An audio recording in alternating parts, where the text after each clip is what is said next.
Hello everyone, welcome to our YouTube channel study with Sandeep sir. इस video में हम दीनदयाल उपाध्याय गोरखपुर विश्वविद्यालय के BA third year home science के फर्स्ट पेपर जिसका शीर्षक चाइल्ड डेवलपमेंट है और जिसका पेपर आईडी 1053 है, जिसकी परीक्षा दिनांक 6/4/2023 को संपन्न हुई है, का आंसर की लेकर आए हैं।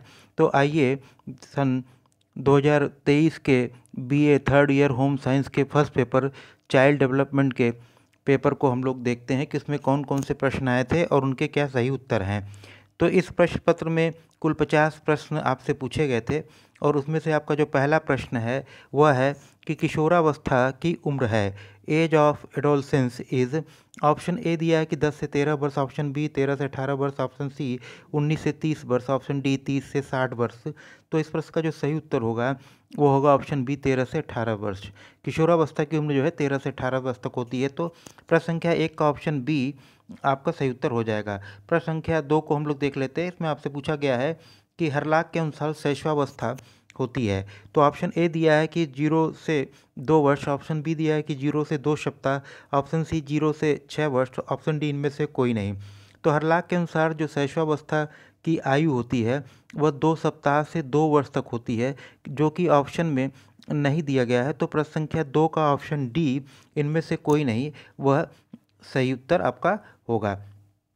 0 से 2 वर्ष दिया लेकिन 0 से 2 वर्ष नहीं आपका जो सही उत्तर होगा, क्योंकि 0 से 2 सप्ताह जो है इसको हम लोग न्यूनेटल या नवजात शिशु के नाम से जानते हैं। उसके बाद हरलाख ने जो बताया था कि 2 सप्ताह से 2 वर्ष की जो अवस्था होती है उसको उन्होंने शैशवावस्था माना है। तो इस प्रश्न का जो सही उत्तर होगा वो होगा ऑप्शन डी, इनमें से कोई नहीं। प्रश्न संख्या 3 को हम लोग देख लेते हैं। इसमें आपसे पूछा गया है कि गर्भकालीन अवस्थाएं हैं। ऑप्शन ए बीजावस्था, ऑप्शन बी भ्रूणावस्था, ऑप्शन सी गर्भस्थ शिशु की अवस्था, ऑप्शन डी उपरोक्त सभी। तो इस प्रश्न का जो सही उत्तर होगा वो होगा ऑप्शन डी उपरोक्त सभी। प्रश्न संख्या 3 का ऑप्शन डी आपका सही उत्तर हो जाएगा। प्रश्न संख्या 4 को हम लोग देख लेते हैं। इसमें आपसे पूछा गया है कि किस अवस्था को अतिव्यापी अवधि कहा जाता है, यानी which stage is called overlapping period. Option A दिया है कि चाइल्डहुड बाल्यावस्था, ऑप्शन बी दिया है वह संधि अवस्था प्यूबर्टी, ऑप्शन सी किशोरावस्था एडोलसेंस, ऑप्शन डी बचपनावस्था या बेबीहुड।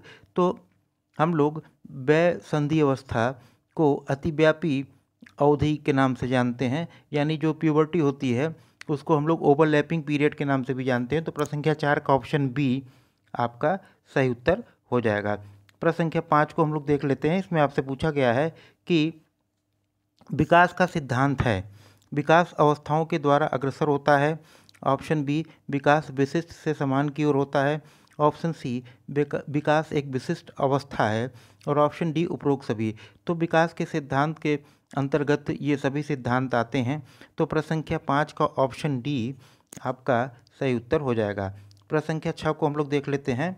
इसमें आपसे पूछा गया है कि पियाजे के अनुसार क्रमिक विकासात्मक अवस्थाएं हैं। अकॉर्डिंग टू पियाजे sequential development stages are.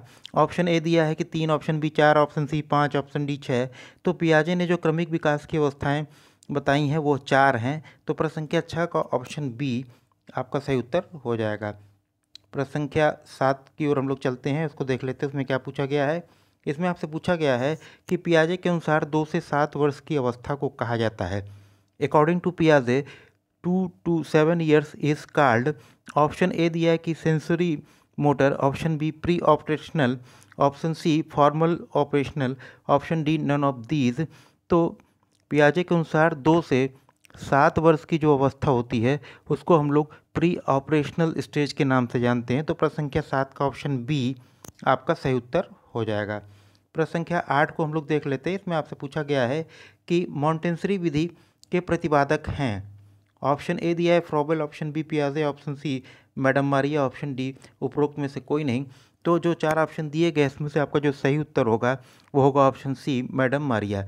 Madam Maria जो है मॉन्टेसरी विधि के प्रतिपादक हैं। तो प्रश्न संख्या 8 का ऑप्शन सी आपका सही उत्तर हो जाएगा। प्रश्न संख्या 9 को हम लोग देख लेते हैं। इसमें आपसे पूछा गया है कि निम्नलिखित में से कौन अधिगम का उत्पाद नहीं है। ऑप्शन ए कौशल, ऑप्शन बी ज्ञान, ऑप्शन सी परिपक्वता, ऑप्शन डी भौतिक संरचना। तो अधिगम का उत्पाद कौशल भी है, ज्ञान भी है, परिपक्वता भी है और ये भौतिक संरचना नहीं है। तो प्रश्न संख्या 9 का ऑप्शन डी आपका सही उत्तर हो जाएगा। प्रश्न संख्या 10 को हम लोग देख लेते हैं। इसमें आपसे पूछा गया है कि बालकों के संवेगात्मक व्यवहार को प्रभावित करने वाले कारक हैं। ऑप्शन ए दिया है बुद्धि, ऑप्शन बी शारीरिक विकास, ऑप्शन सी सामाजिक वातावरण, ऑप्शन डी उपरोक्त सभी। तो किसी भी बालक के संवेगात्मक व्यवहार को जो प्रभावित करता है वो बुद्धि भी है, शारीरिक विकास भी है और उसका सामाजिक वातावरण भी है। तो प्रश्न संख्या 10 का ऑप्शन डी आपका सही उत्तर हो जाएगा। प्रश्न संख्या 11 की ओर हम लोग चलते हैं। इसमें आपसे पूछा गया है कि वृद्धि और विकास दोनों प्रारंभ हो जाते हैं। Growth and development both begins from. तो ऑप्शन ए है गर्भावस्था से, ऑप्शन बी बाल्यावस्था से, ऑप्शन सी शैशवावस्था से, ऑप्शन डी यौनारंभ से। तो वृद्धि और विकास दोनों गर्भावस्था से ही प्रारंभ होते हैं। तो प्रश्न संख्या 11 का ऑप्शन ए जो है वो आपका सही उत्तर हो जाएगा। प्रश्न संख्या 12 को हम लोग देख लेते हैं। इसमें आपसे पूछा गया है कि बालक की प्रथम पाठशाला है। ऑप्शन ए परिवार, ऑप्शन बी विद्यालय, ऑप्शन सी समाज, ऑप्शन डी वातावरण। तो बालक की जो प्रथम पाठशाला उसका परिवार होता है। तो प्रश्न संख्या 12 का ऑप्शन ए आपका सही उत्तर हो जाएगा। प्रश्न संख्या 13 को हम लोग देख लेते हैं। इसमें आपसे पूछा गया है कि नवजात शिशु के शरीर में कुल कितनी अस्थियां होती हैं। Option A 270, option B 280, option C 290, option D 300। तो नवजात शिशु के शरीर में कुल 70 अस्थियां होती हैं। तो प्रश्न संख्या 13 का ऑप्शन ए आपका सही उत्तर हो जाएगा। प्रश्न संख्या 14 को हम लोग देख लेते हैं। इसमें आपसे पूछा गया है कि सिफेलोकार्डल विकास होता है। ऑप्शन ए पैर से सिर तक, ऑप्शन बी सिर से पैर तक, ऑप्शन सी मध्य से पैर तक, ऑप्शन डी उपरोक्त में से कोई नहीं। तो इस प्रश्न का जो सही उत्तर होगा वो होगा सिर, ऑप्शन बी सिर से पैर तक। सिफेलोकार्डल में जो विकास सिर से पैर की ओर होता है। तो प्रश्न संख्या 14 का ऑप्शन बी आपका सही उत्तर हो जाएगा। प्रश्न संख्या 15 को हम लोग देख लेते हैं। इसमें आपसे पूछा गया है कि ईड, ईगो और सुपर ईगो को परिभाषित किया है।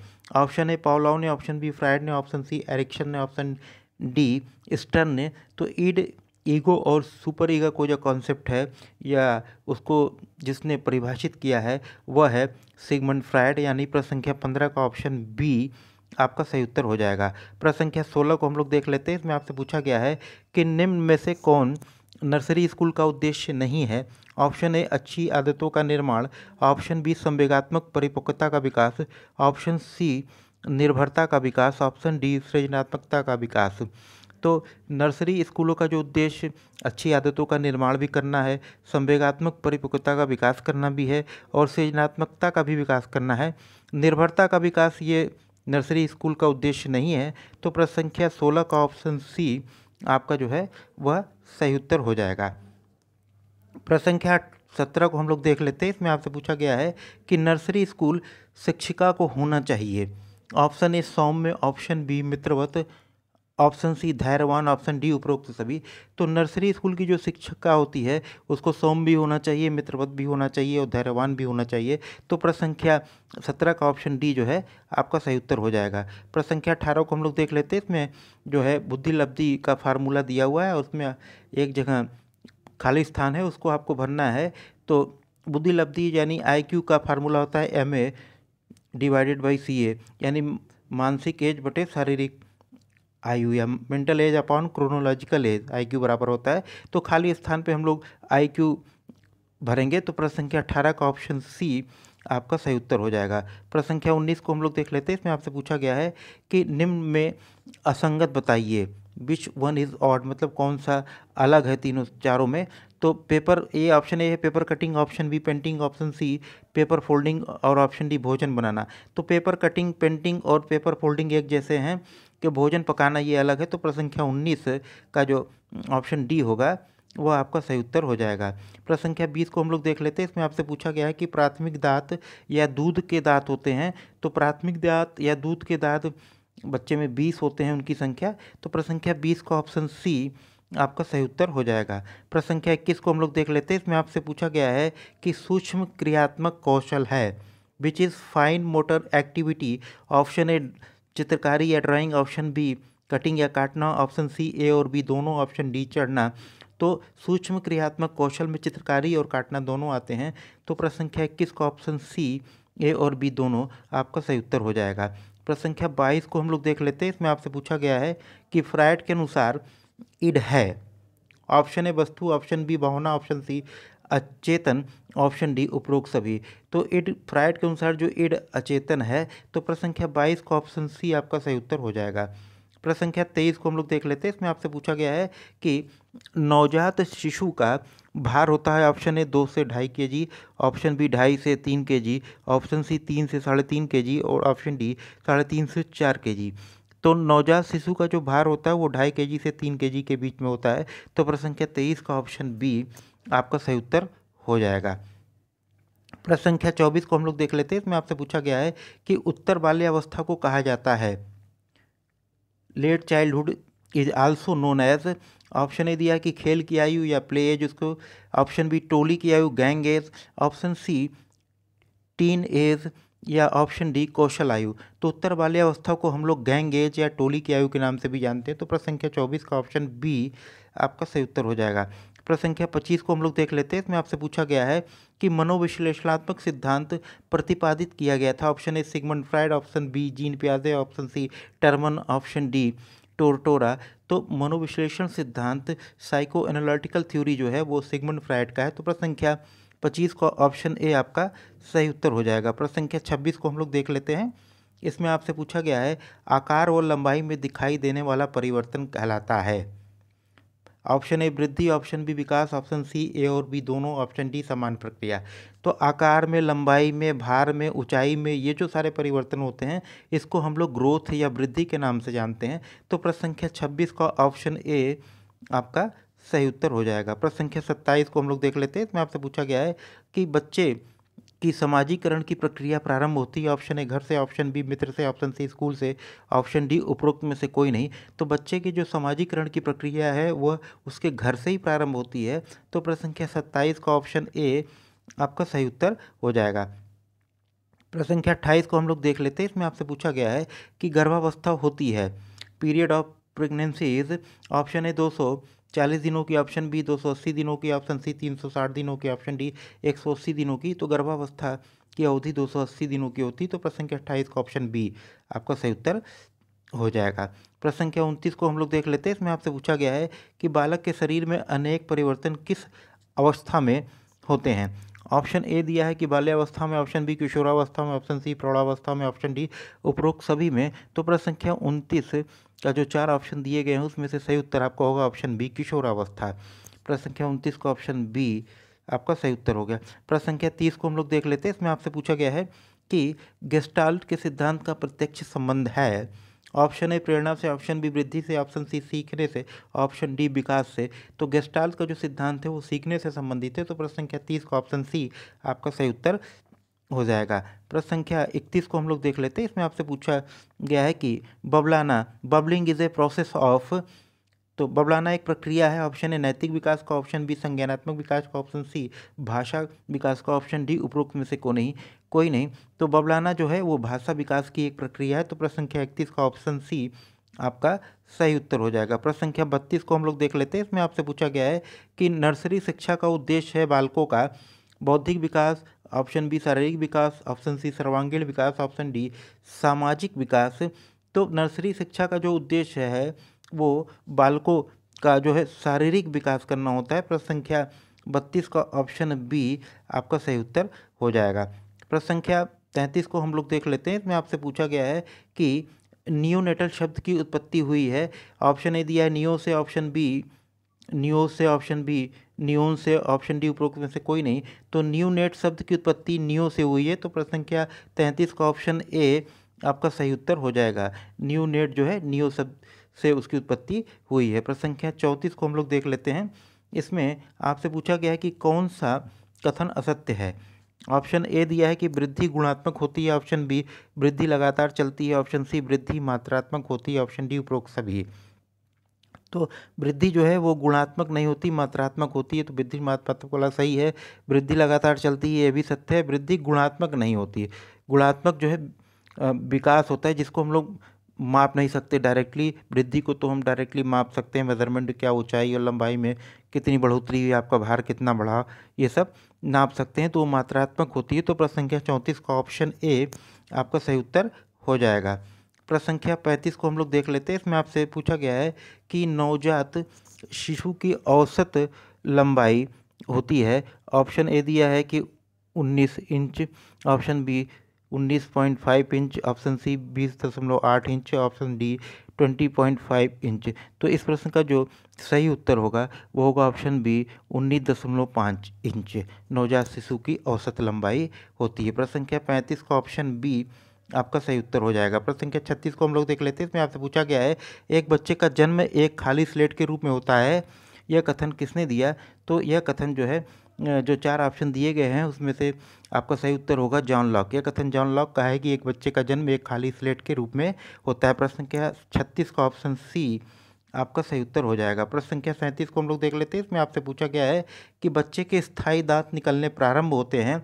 ऑप्शन ए दिया है कि 2 वर्ष की उम्र से, ऑप्शन बी 4 वर्ष की उम्र से, ऑप्शन सी 6 वर्ष की उम्र से, ऑप्शन डी 8 वर्ष की उम्र से। तो प्रश्न संख्या 37 का ऑप्शन सी आपका सही उत्तर हो जाएगा 6 वर्ष की अवस्था से। प्रश्न संख्या 38 को हम लोग देख लेते हैं। इसमें आपसे पूछा गया है कि अपंगता का कारण है। ऑप्शन ए जन्मजात, ऑप्शन बी दुर्घटना, ऑप्शन सी बीमारी, ऑप्शन डी उपरोक्त सभी। तो अपंगता जन्मजात भी हो सकती है, दुर्घटना कारण भी हो सकती है, बीमारी के कारण भी हो सकती है।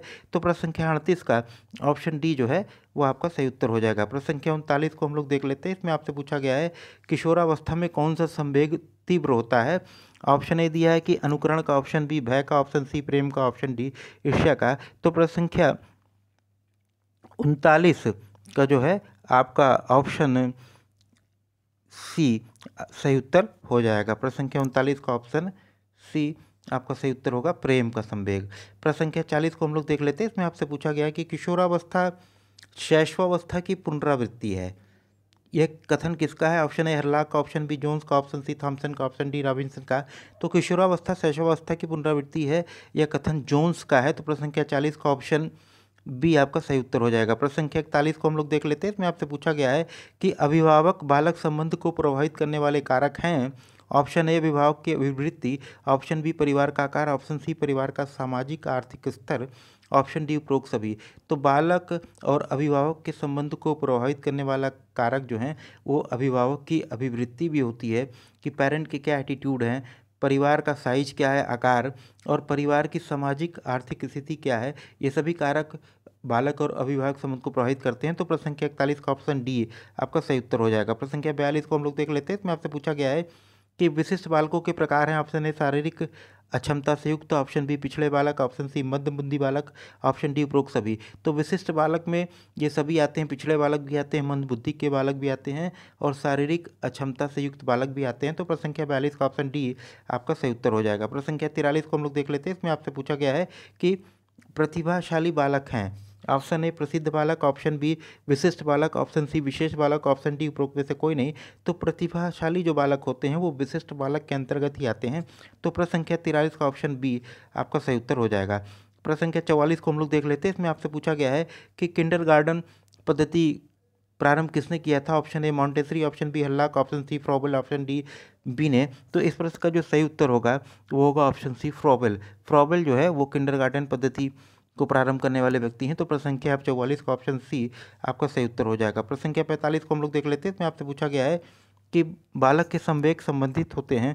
ऑप्शन ए मूर्त वस्तुओं से, ऑप्शन बी अमूर्त वस्तुओं से, ऑप्शन सी ए और बी दोनों से, ऑप्शन डी उपरोक्त में से कोई नहीं। तो बालक के संवेग जो संबंधित होते हैं वह ऑप्शन ए यानी मूर्त वस्तुओं से ही होते हैं। तो प्रश्न संख्या 45 का ऑप्शन ए आपका सही उत्तर हो जाएगा। प्रश्न संख्या 46 को हम लोग देख लेते हैं। इसमें आपसे पूछा गया है कि बालक के पालन पोषण में सबसे प्रमुख स्थान है। तो बालक के पालन पोषण में सबसे प्रमुख स्थान माँ का होता है। तो प्रश्न संख्या 46 का ऑप्शन ए आपका सही उत्तर हो जाएगा। प्रश्न संख्या 47 को हम लोग देख लेते हैं। इसमें आपसे पूछा गया है कि बीसीजी का टीका दिया जाता है। ऑप्शन ए जन्म के 1 वर्ष बाद, ऑप्शन बी जन्म के पश्चात, ऑप्शन सी 2 साल के अंदर, ऑप्शन डी उपर्युक्त में से कोई नहीं। तो बीसीजी का टीका जो है वो जन्म के तुरंत बाद दिया जाता है। तो प्रश्न संख्या 47 का ऑप्शन बी आपका सही उत्तर हो जाएगा। प्रश्न संख्या 48 को हम लोग देख लेते हैं। इसमें आपसे पूछा गया है कि बच्चा जिनके परिवार का वातावरण प्रजातांत्रिक होता है अन्य बच्चों की अपेक्षा होता है। ऑप्शन ए अधिक क्रियाशील और बहिर्मुखी, ऑप्शन बी पढ़ने में कमजोर, ऑप्शन सी कम क्रियाशील, ऑप्शन डी अंतर्मुखी। तो ऐसे बच्चे जिनके परिवार का वातावरण प्रजातांत्रिक या लोकतांत्रिक होता है ऐसे बच्चे अधिक क्रियाशील और बहिर्मुखी होते हैं। तो प्रश्न संख्या 48 का ऑप्शन ए आपका सही उत्तर हो जाएगा। प्रश्न संख्या 49 को हम लोग देख लेते हैं। इसमें आपसे पूछा गया है कि 90% मस्तिष्क का विकास हो जाता है। ऑप्शन ए 2 वर्ष में, ऑप्शन बी 5 वर्ष में, ऑप्शन सी 12 वर्ष में, ऑप्शन डी 18 वर्ष में। तो 90% मस्तिष्क का विकास जो है बालक में 5 वर्ष की अवस्था तक हो जाता है। तो प्रश्न संख्या 49 का ऑप्शन बी आपका सही उत्तर हो जाएगा। प्रश्न संख्या 50 जो इस प्रश्न पत्र का अंतिम प्रश्न है, इसमें आपसे पूछा गया है कि नर्सरी स्कूल में प्रवेश की उम्र है। ऑप्शन ए 0 से 2 वर्ष, ऑप्शन बी 3 से 6 वर्ष, ऑप्शन सी 0 से 5 वर्ष, ऑप्शन डी उपरोक्त में से कोई नहीं। तो नर्सरी स्कूल में प्रवेश की उम्र 3 से 6 वर्ष की होती है। तो प्रश्न संख्या 50 का ऑप्शन बी आपका सही उत्तर होगा। इस प्रकार गृह विज्ञान फर्स्ट पेपर के जो प्रश्न पत्र में कुल 50 प्रश्न आपसे पूछे गए थे, उन सभी प्रश्नों के उत्तर आपको प्राप्त हो गए हैं। तो यदि यह वीडियो आपको अच्छा लगे तो इसको लाइक कीजिएगा, इसको अपने मित्रों को शेयर कीजिएगा, और यदि आप हमारे चैनल पर नए हैं तो चैनल को सब्सक्राइब करना मत भूलिएगा। जय हिंद।